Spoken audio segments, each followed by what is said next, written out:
పహల్గామ్ ఉగ్రదాడి తర్వాత నుంచి అనేక మంది పాకిస్తాన్‌కు గూఢచర్యం చేస్తూ దొరికిపోతున్నారు. ఇప్పటివరకు యూట్యూబర్లు, ఇతర వ్యక్తులు అంటే స్టూడెంట్స్ కానివ్వండి, లేకపోతే కొంతమంది హౌస్ వైఫ్స్ కానివ్వండి, ఇలా రకరకాల మంది రకరకాలుగా ఇన్ఫర్మేషన్ ఇస్తున్నారు. ఒకళ్ళకొకళ్ళకి సంబంధం లేదు. ఒకళ్ళిచ్చే ఇన్ఫర్మేషన్ ఇంకొకరిచ్చే ఇన్ఫర్మేషన్‌కి అసలు పొంతనే లేదు. వాళ్ళకి వస్తున్న డబ్బుకు సంబంధించి కూడా ఎటువంటి ఆధారాలు లేవు. అయితే ఇప్పుడు తాజాగా ఒక సీఆర్‌పీఎఫ్ జవాన్ అయితే పోలీసులకు పట్టుబడ్డాడు. అయితే అతని పేరు మోతీరామ్ జట్. ఇక ప్రస్తుతం ఎన్ఐఏ అదుపులో ఉండడం తెలుస్తోంది. పహల్గామ్ ఉగ్రదాడితో సంబంధం ఉన్నట్టు అధికారులు దాదాపుగా భావిస్తున్నారు, ధృవీకరించేస్తున్నారు. దానికి కొన్ని రోజుల ముందే అతడు పహల్గామ్‌లో విధులు కూడా నిర్వహించినట్టు తెలుస్తోంది. కేవలం 6 రోజుల ముందే ఆయన అక్కడి నుంచి బదిలీ అయినట్టు విశ్వసనీయ సమాచారం. అయితే ఏప్రిల్ 22న పహల్గామ్‌లోని ప్రముఖ పర్యటన ప్రాంతమైన బైసారన్ లోయల్లో దాడులు జరిగిన సంగతి మనందరికీ తెలిసిందే. 26 మందిని చాలా నిర్దాక్షిణ్యంగా చంపేశారు. అయితే ఇక్కడ విషయంలోకొచ్చినట్టయితే ఈ యొక్క దాడికి ముందు చాలా విధాలుగా అంటే విధాలుగా మనం అందరం అనుకుంటూ ఉంటాం.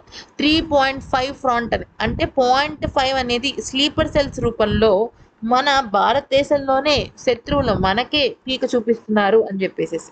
అయితే తాజాగా ఒక సీఆర్‌పీఎఫ్ జవాన్ కూడా పట్టుకున్నారు.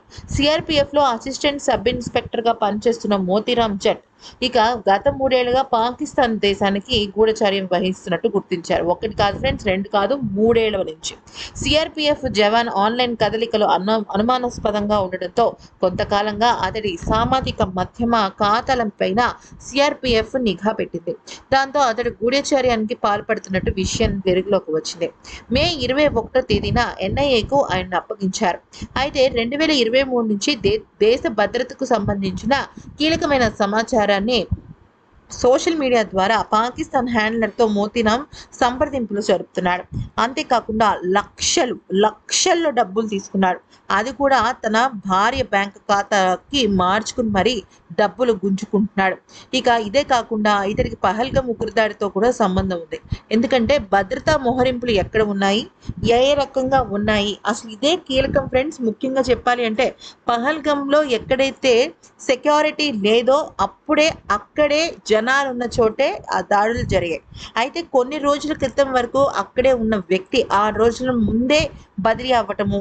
అంటే ఈ విషయంతో తనకు సంబంధం లేదు అన్నట్టుగా ప్రభుత్వాన్ని నమ్మించే ప్రయత్నం చేయడం అనమాట. ఇక దీంతో ఇంకా లోతుగా పరిశీలన అనేది జరిగింది.